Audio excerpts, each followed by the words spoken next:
Welcome to another Badminton Talk podcast, brought to you by My Mobile Badminton Shop and sponsored by the Q Shuttle. Hi Mark, how are you doing? Hey John, I'm doing great. It's a beautiful sunny day.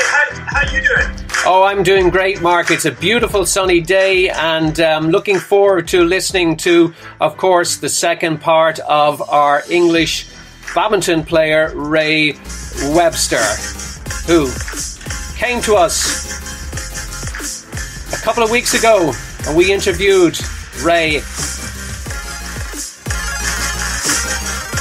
So yeah, we will now lower the music. We will lower everything down, Mark, and we will get cracking jump straight into part two of the interview with Ray Webster.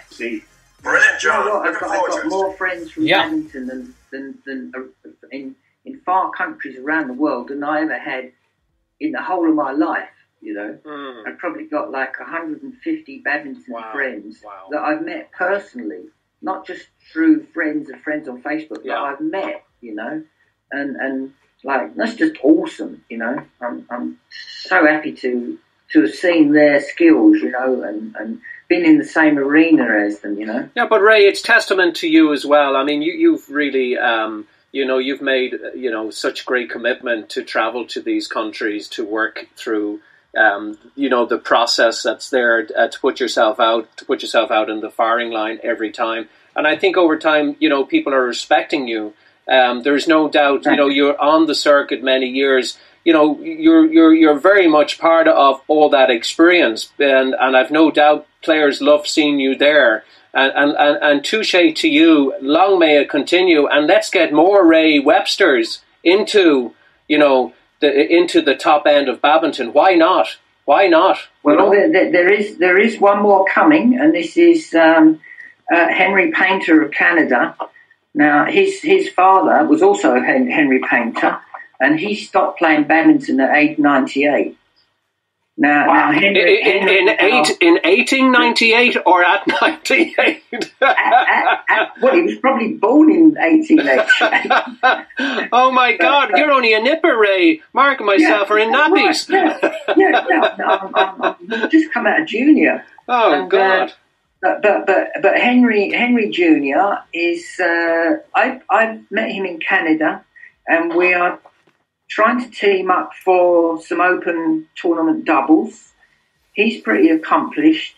Now, if you ever met an alpha dog, this is Henry, because he won't budge an inch on court. He's very, very nice, sociable guy. But the switch comes on when he's on court. He goes into alpha state. No messing with Henry. He reminds me of a Mark Topping as well. Sorry, Mark, you still listening? Mark and Bruce, in their day, in their heyday. Well, actually, the same with Ray Stevens. Greatest guy off court, but when you're up against Ray Stevens, you're up against the Great Wall of China. It's like indomitable.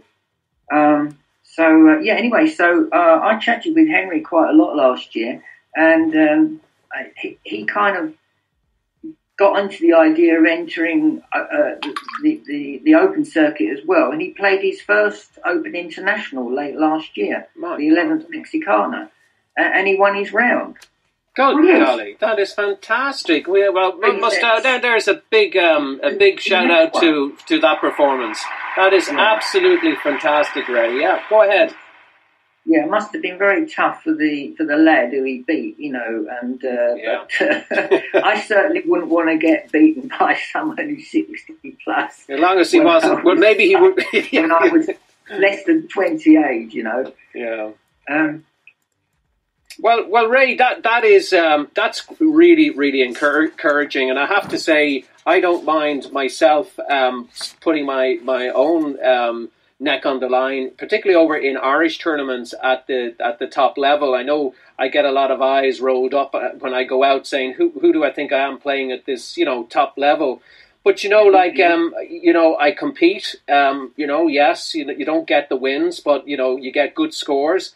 And it's just so good, and I think it should be more encouraged. Like all you have to do is put the shuttle on the ground quicker than your opponent, you get your point or make a mistake. It's not rocket science, and if you're determined and have that perseverance, it's great, you know. So Ray, great, keep it going. I want to move on to another question, and obviously I want to thank everybody for listening to this podcast, brought to you by My Mobile Badminton Shop, of course, and you know who that jingly jangly is there. Question 8 is an interesting question, Ray and Mark and myself were looking to ask you. Oh, we didn't do question 7. I'm going to come that next. I've just decided to go there, and I'll come back to that one next.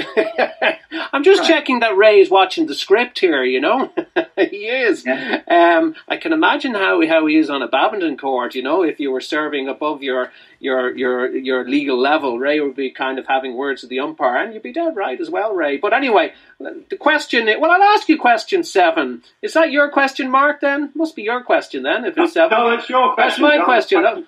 Okay, it's my question then. Okay, so Ray, you know, it's great to see so many young players on the badminton courts these days, and they are the future of the game, as well as ourselves, and, you know, as we stay on the game as long as we can. Have you any advice that you can give young juvenile players who want to go as far in the game as they possibly can? Yeah, that's a good question, you know, and especially when we are, you know, in our early teens, we you know, we get our own ideas and we see mentors, but, you know, I actually think it's great for those guys to have an idol and a legend to emulate, you know, copy, but not necessarily copy and be that player, because don't forget, they need to develop their own style, you know, because everybody's got something special. They've got some spots. And this all comes into the game, you know, and then this, like Gillian Clark says, wow, that's amazing, you know, I've never seen that before. Where did that come from, you know? And so there's other things like, besides your shots, that, you know, develop a way that you can move on court and create your trademark moves, you know. Yeah. And you don't have to be Lin Dan. You need to be yourself, because before Lin Dan was in Lin Dan, who was it? Did he copy someone else? I don't think so. So he was himself. In the same for Lee Chong and the other greats. You know, they are themselves. Look at Fleming Delfs. You know, no one in the world ever had a backhand like him. So, but you know, the young guys get carried along on the wave of high string tension and all on the smash. But you don't have to show off with the big smash, because nothing looks better than being able to control a smash from your opponent and just drift it back over the net. Yeah. You know, and they're still up in the air, and you've already won the point. You know, that's just looks so good, and it feels good. But you know, then as you progress, you'll learn about your inner self and how to be courageous.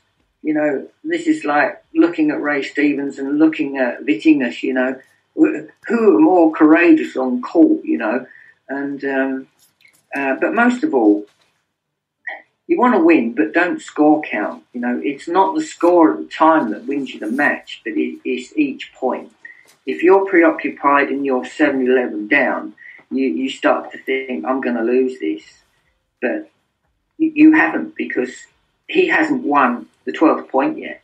So you concentrate on that point, and you'll get 8-11, 9-11. How many times has it been that great players have been 12 points in the lead and lost? You know, big names have conceded 12. You know, 8, 10, and 12 points in a row even. So play the point. Yeah, well, you know, from. Yeah, I was going to say, Ray, before Mark just takes over in this, it reminded me there in the Worlds that tournament that Ander Anderson beat Victor Axelsen in 3 amazing sets. The third set was incredible, and it was tied, I think, around 7-all, and Victor was in superb form, so was Anderson. But Victor did an amazing smash, but Anderson was able to reach out to the shuttle as it was hitting the ground and just flicked his wrist, and the shuttle just went the other direction and won the point. And it literally was watching poetry in motion. So, it's what you were describing there. If anyone hasn't seen that, it's worth checking that out. Mark? Yeah, some brilliant advice there, Ray. You mentioned H.K. Vittingus, and I'm going back to, in fact, this applies to all these top players, Victor Axelsen and Anders Andersen. They have this chi or presence that's quite incredible. They seem to have this incredible energy that even comes through the television screens. Yeah. So it must be actually amazing to meet them in the flesh. I've never met any of these gentlemen in the flesh, but you have, and I'm sure that presence comes across to you. Well, it does actually, and I think going back to that first point we opened up with, when I first met Ray Stevens, I didn't even know what chi was. It was kind of and rap to me behind me. He was actually bringing me some rackets that for me to use, and then like, my God, what's come up behind me? It's like this wave of energy, pure energy, and it was almost enough to knock me to the ground. I mean, like, nobody I've ever met since had that much energy. That's his fighting spirit, I've also met Vittingus close up, and he's got that to some extent as well. And I've been next to Lin Dan, and he's got some of that too. But yeah, nothing like Ray Stevens ever had. I mean, if you had a way of measuring it, you would have just blown it off the scale. Okay, I just want to jump in here because we have 9 minutes left on this podcast, which is fascinating. Time is literally going so fast. We've three more questions to ask them. The legendary, of course, Ray Webster.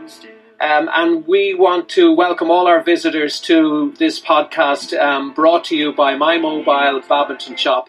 Mark, would you continue on? We got to kind of tighten up our belts here a little bit now. And if you go over the limit, you'll hear the following sign on the podcast. That means your time is up. 3 more questions to go. Question 1. Okay, so here we go on question number 8, and it's quite a simple one, Ray. Have you any regrets? Well, actually, no.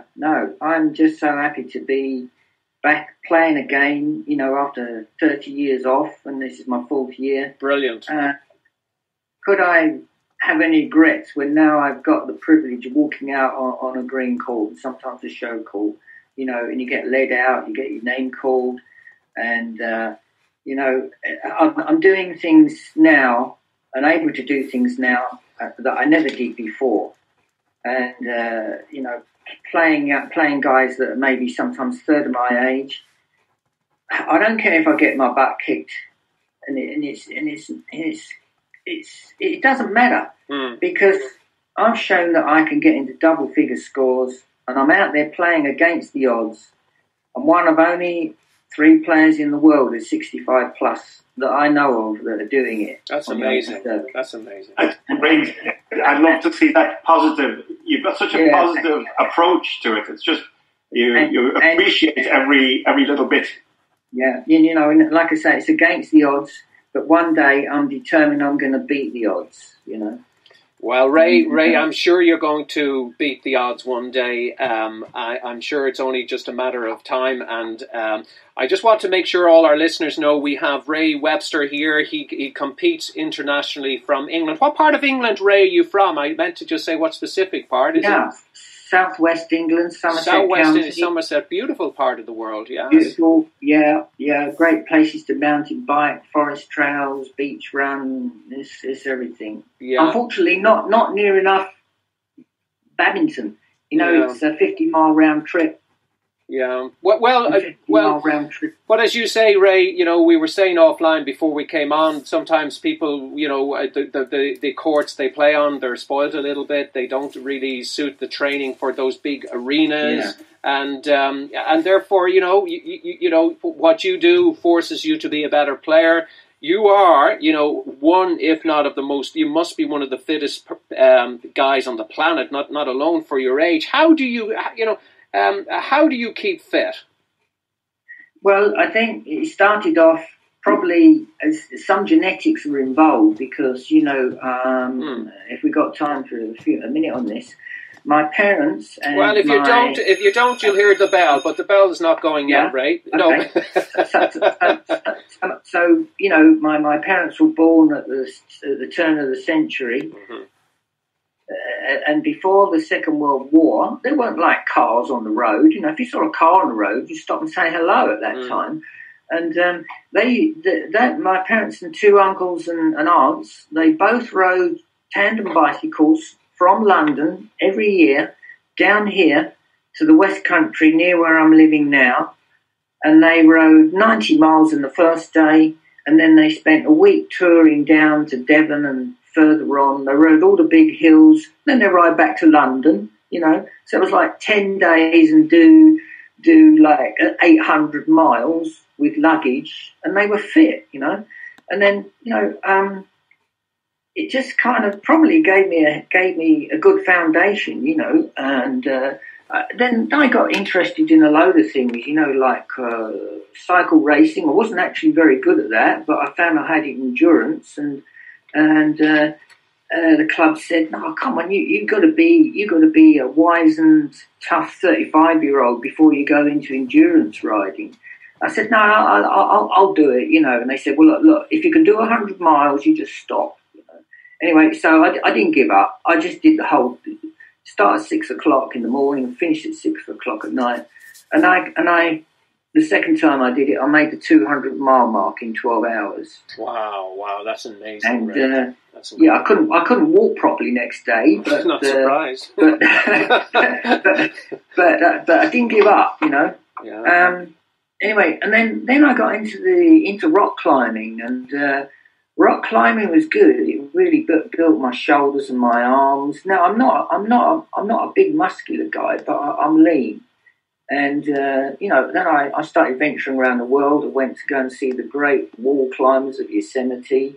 I did some good like basic climbing there, And then when I had job postings around Europe, Germany, Austria, Italy, I basically climbed 40 summits a year for about 6 years, and I was just up there, I used to leave a note at the hotel that I was based at. There's a little drawing of me going up this mountain, and this is my mobile phone number. If I'm not back by midnight, then come and send someone after me. And but I spent a lot of time up there alone and a lot of challenges, and I got scared. I mean, I got really scared a few times. I got myself nearly stuck. And I got. Ray, I think sorry for cutting across you, I think if you weren't a badminton player, you would have been an astronaut. Oh, I wanted to be that when I was a kid. Yeah, you come across as the ideal profile, with and I think you'd relish that challenge. Probably a bit too late now to go up to the moon. a bit, yeah. Be the first one over 60 or 65 if you do. Well, it's possible. Yeah. But all that work is probably, I'm sure my core's strong, and my heart rate has generally been low, and my heart rate now at 66 is about 54. Wow. I actually was down to 48 beats a minute before the lockdown. Wow. Without the real stress of badminton and being forced around the court, I've lapsed a bit. Yeah. But it's enabled me to play, like nearly a 30-shot rally. Then I'll feel a bit tired. But wow, it's wowzer! I do get out of breath, but it's not because I'm not fit enough. It's actually this psychological side. Now I find that I go to a training session. I'll play with the lads. Although competition, you tend to fight harder. But I'm thinking I should have more breath than this after longer rallies. Yeah. So I'm noticing, Ray. I think we're going to have to move on. The podcast is coming to an end. We have about we've got one final question. 1 minute answer. 1 minute answer, Ray. Yeah, just a minute to answer. And it's the final question, number 10. What's your goal for this year, 2021? Yeah, give us a shout now. Yeah, well, when we get back onto court and soon afterwards, I want to be back into double figures again. I've done it 4 times, and I want to be my fittest yet on court. So the thing is, I need to be a more consistent player. I've learned new things about what's not quite with my overhead, and I'm going to put that into practice. And but you know, when I get the consistency training that I need, it also means I'm going to need to be even fitter, because I'm going to have to do multiple long rallies. So during lockdown, this is what I'm doing. I'm out there running. I'm in the forest. I'm trying to get as often as possible. Road biking, and you know, I'm going for the burn. You know what they say? More pain, more gain. Very good. Ray, it's been fascinating to listen to you this afternoon, and just thank you so much for taking the time. If I was to summarise, I've learned so much, but what comes across to me is your real positive mental attitude, and I think you're quite good at setting goals and objectives. I think that is probably one of the keys to your success. But also your positive mental attitude and never giving up on anything. It's been a pleasure listening to you, and it's been brilliant. Thank you. Yeah, it's like you know, with my climbing life, like how could you ever stop short of a snowy white mountain summit? You know, because you know when you get there, you just like going to work, and now you're on top. You're on top of the world, looking out over the world. And there's no better high than that.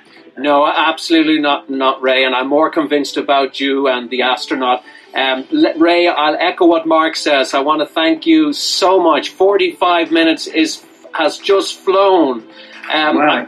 Yeah. And I want to thank you. I want to say to our listeners, there's a great quote that Ray has on one of his, I think, social media sites. He says, natural ability without education has more often raised a not to glory and virtue than education with natural ability, by Marcus Tullius. I can't even pronounce it. He was a Roman lawyer, scholar, and academia.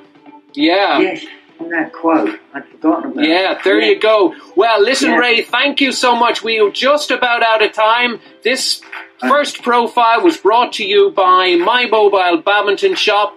.ie. It was sponsored by the Q Shuttle. We hope to catch up with Ray at a future stage, and we wish everyone the best in the badminton world. We hope it comes back. Ray, thank you very much. My pleasure. Mark. Thank See you, Ray. Put me on. Yeah. Okay, good. Mark, it was great talking to you again. Yeah, thanks. Okay. Enjoyed it. Bye. See you all.